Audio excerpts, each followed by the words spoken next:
Hello. Hello and welcome back to my channel. What a loser.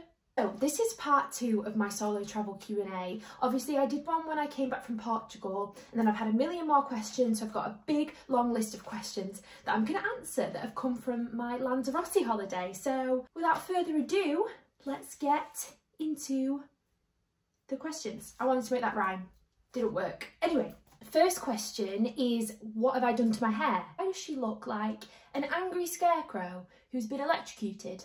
And I said, I'm not going to wash it, it's going to be fine for my YouTube video. It's not fine. First question is, where did I stay? I'll say this really quick because I've already answered it on my TikTok, but I know not everyone will have seen that. But I stayed at Hostels Lagaria, or Laharia. That's how they pronounce it, I believe. Because I kept saying Lagaria when I asked for the Lagaria cocktail, and they'd say, a Laharia cocktail? And I'd say, si. That's where I stayed. Really liked it. Food was nice, staff were nice, people that were staying there were friendly, which was a lot different from Portugal. The only thing was that the rooms were a tiny bit outdated, and I do like a modern room. I like to feel modern. But the actual hotel itself was modern, and yeah, the pool was nice, it backs right onto the beach. So I would definitely recommend it if you're looking for somewhere to stay. And it was families as well. The other hotels I've stayed at recently have been adult only. It was quite nice to have like a family hotel. I don't know, it just felt nicer, like more wholesome, I don't know. Second question is, what is the price difference when booking on your own? Like, you always have to pay for like 2 people when you travel alone, so how do I deal with that? Basically I don't. I just accept it and I just book through Jet2 and I just whatever, you know? So I'm not the best person to ask for that. There are certain sites I think that you can, that are specifically for solo travel, so if you want to book on a site like that, that might give you like a cheaper option. I just pay it, and it's never that much anyway. Price wise for the holiday, the one that I booked to Lanzarote, that cost me $650 for 4 nights all inclusive. That's the most expensive one that I've paid for so far with my solo holidays. Usually they're around the $500–550 mark. Always all inclusive, usually for like 4 nights. And I mean, I'm pretty happy with that because that's flights and everything. Flights, transfers, accommodation, food the entire time. That's a bargain. Probably less than I'd spend at home because I'm constantly at Asda getting snacks. I'm pretty happy with that. Question number 3, or uno, dos, tres. Question, dress. The lorry outside my house.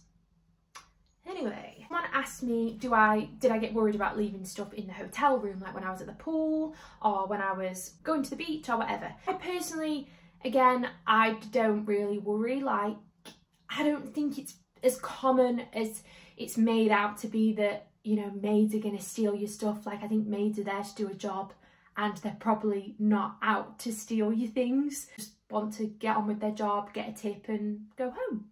I think in Britain we have this thing of like, oh, be careful on holiday because they'll steal your purse and they'll steal this. I just don't think that happens that often. Like, maybe if you're staying in like a real dodge hotel, but like as long as you're staying like in a nice place, nice hotel, and you know, it's not some in-betweeners movie hotel, then I don't think you need to worry that much. There are safes and stuff. One thing I've done in the past, like when I've travelled further afield and I've been staying in hostels and things, is you can buy a lock for your suitcase. So I think that's a good idea if that's something you're worried about. So just pop a lock on your suitcase, put everything important in there and zip it up every time you leave the hotel room. If you don't trust the safes and stuff, that's definitely an option. You can get a lock for like £1 off Amazon. So please don't worry about things like that. Like, it's so unlikely. Don't let that put you off going on a solo holiday because nothing bad's ever happened to me. You watch it, Will, now I've said this. I've jinxed myself. Again, a similar question. Question uno, dos, tres, cuatro. So question cuatro. I'm scared I'll be in danger or get kidnapped. I totally get this fear, especially as a girl. I get it. I don't just worry about that on holiday. I worry about that walking to the shop from my house. It can be scary, but all I'd say is just keep your wits about you, but don't let it put you off going on a solo holiday, because the likelihood of anything like that happening is really, really low, unless obviously you're travelling further afield to places that maybe aren't as safe. When you're going on a Jet2 holiday or another package holiday, generally you've got your flights, then they're going to sort your transfers and they're going to sort your accommodation, and you've always got people that you can text if you're worried about anything. Side of it is completely sorted. In terms of going out and about, just go out when it's light, unless you meet like unless you manage to like make friends and stuff, just go out when it's light, walk back when it's light. I always kind of choose a hotel that is close by to things, so like the one I stayed at in Lanzarote was literally right by everything, so that was amazing. Portugal, there was like a little walk. Before you book, look at what's around the hotel so you know you're not going to have to walk too far around any quiet areas if that's something that really worries you, because I get it, I do worry too, but just understand that it's pretty rare. Like, you're probably more in danger in the UK than you are these places that I've visited so far. I think the places I've gone are really low crime rates, so like way lower than here. So I wouldn't worry too much. I don't think you're going to be in much danger if you're just travelling places I've travelled. Really try not to worry. As long as you keep your wits about you, don't drink too much, just don't trust strangers, you know? If the barman's like, come on, I'll take you out, get in my car, say no. No thank you. Good night, Mateo. Uno, dos, tres, cinco. Question cinco. Do I have trouble overcoming language barriers? No, it's not something that I've struggled with.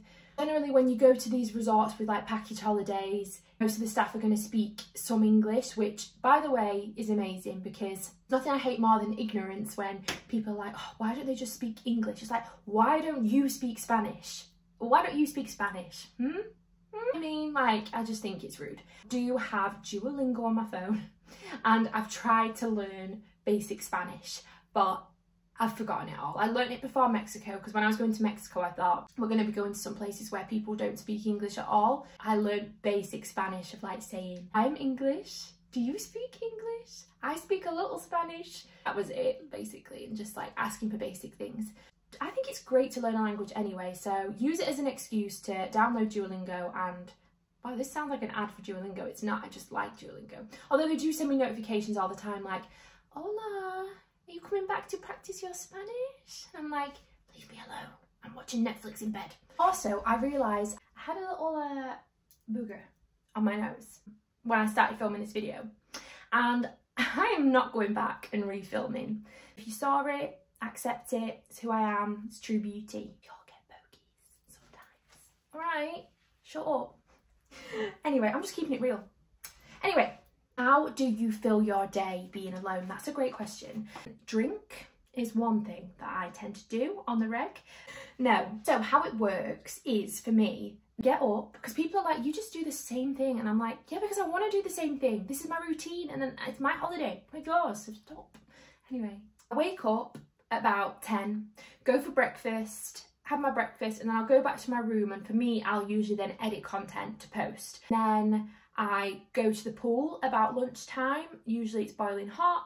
We'll lay and sunbathe and have a few drinks and have some snacks and just chill for most of the day. As to the evening time, I will go and get ready, and that will take me some time. I'll maybe ring my family or whoever, and then I have dinner and usually go to the bar, have a drink, and usually that takes me to like 9-10 p.m. Then I'll go back to my room, get ready for bed, and watch a bit of telly or watch a bit of Netflix on my iPad. So that's my routine. Sometimes I'll go out and explore, like in Lanzarote I did go out and have an explore because I was really close to like main places. Generally your days are really easy to fill, because what I'm trying to say is, if you have nothing to do, if there's nothing you have to do that day, likelihood is it's going to be sunny, so you can just go and sunbathe and just stick your earphones in, listen to a podcast, listen to some music, and no one's going to care what you're doing. Actually not as bad as you think. It's the evenings that can be hard.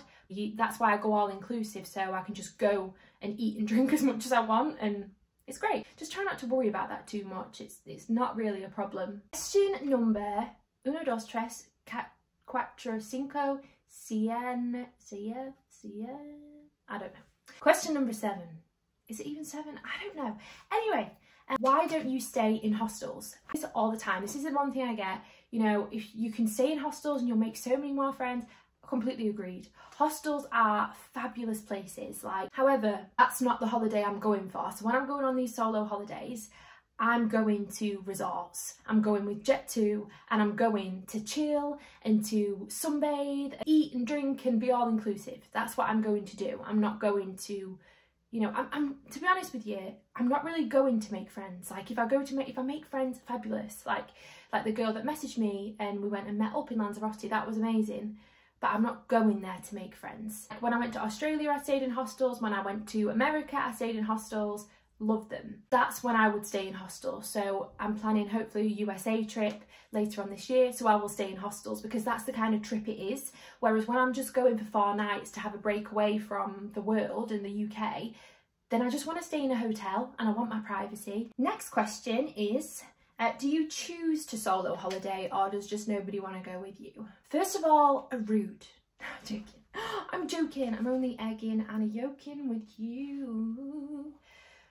Anyway, so the first time I went solo, like this year, was that I wanted a holiday. Nobody is free in the way that I am because I'm obviously self-employed now, so I've got a lot of free time. So I just thought, do you know what, I'm just gonna do it on my own. And then I thought, oh, this would be great to vlog. So I started vlogging it. And then obviously that went crazy on TikTok. It was so nice, like the reception I got. And people were like, oh my God, I've just booked a solo holiday. And the amount of people that were booking holidays. And I just thought, wow, like that's amazing that I've gone on a holiday and I've inspired all these people to do the same. I kind of thought, one, I enjoyed going solo. Two, like amazing that I can just inspire people. I can't explain to you the sense of community that I feel when I'm on these holidays and I post a vlog and I've got like 100 comments of people like, oh wow, this is amazing, like I'm so proud of you, I'm so invested in this, and like it honestly makes me emotional, which is so stupid, but it does. Like I love it. It makes me feel so like I'm floating on a marshmallow and that marshmallow is made up of each one of you. I kind of just do it because it's kind of my thing, like, so I want to keep doing it and keep showing people, and girls especially, the boys too, but because girls, I feel like it's different for girls to do things on their own, like, you know, it's a bit scarier sometimes. I just love that I can inspire you to do that and to go out and to not be scared and to live your life, because you can't wait for other people to live your life, otherwise you'll be waiting forever, and I can help you on that journey, like, yeah. I'm going on holiday with my friends a few times this year as well, so don't you worry, I do have some girl pals. There are a million questions, but I feel like I'm going to go on forever. Okay, I'm just going to answer about airport parking very quickly, and then I'm going to get on to my final question about where I'm going next. Airport parking, that's what I do. Well, I park East Midlands in one of their car parks, and it costs me, last time it cost me £80 for 4 nights. The time before it cost me about the same for 3 nights. And then the first time I went, it only cost me like 45 quid, and that was for 4 nights. So I think it just depends on the time of year. It's 80 quid, but I feel like it's worth it to have my car right there at the airport, so that when I leave at night time, I just walk down the street and I'm at my car. Here comes the grand finale. Where am I going on holiday next? So I'm going on holiday on the 5th of May. Where am I going? That's an answer I'll never tell. XOXO, Gossip Girl. Just kidding. So I'm going to, my next holiday is not a solo holiday. I'm really sorry to break your heart. Lovely thing is that I'm going again with Laura, who obviously slid into my DMs, said, do you want to go to Mexico with me? And I said, do you know what? Yeah, I do. We met at Costa and we booked flights the first time we met each other. The relationship is continuing. A lot of people have said, she must not have got on with that Laura because she never spoke about her after. Yeah, because what is it to say? We got on like a house on fire. And we're going away again to Poland, and then we're going away again on a USA trip together. So we'll maybe go in USA. I'm trying to convince her. Anyway, so I'm going with Laura and my other friend Amy, flying into Montenegro, and then we are hiring a car and we are travelling through Montenegro to Croatia. We are also travelling to Bosnia. In Montenegro, Croatia and Bosnia across a week's holiday. So I'm obviously going to be vlogging that the same way. Obviously it's not a solo trip, but I hope you can enjoy it because it's like a new friend that I've made, and I'm just saying YOLO, let's just travel the world together. I hope that you've enjoyed this video. If you have enjoyed my answers and me chatting to you, please like, comment, subscribe, just engage in any way, because it just makes me feel like, oh, people do like this. And my response to my solo holidays in here have been fabulous. Like, thank you so much. Really appreciate it. You've all been the loveliest, as always. What video would you like next? Maybe like preparing for my holiday, what I pack, blah, blah, blah. Just let me know and I'll do it for you. I'll see you all next week, next Thursday at 7, as always. And thank you for watching. And okay, I love you, bye. Goodbye.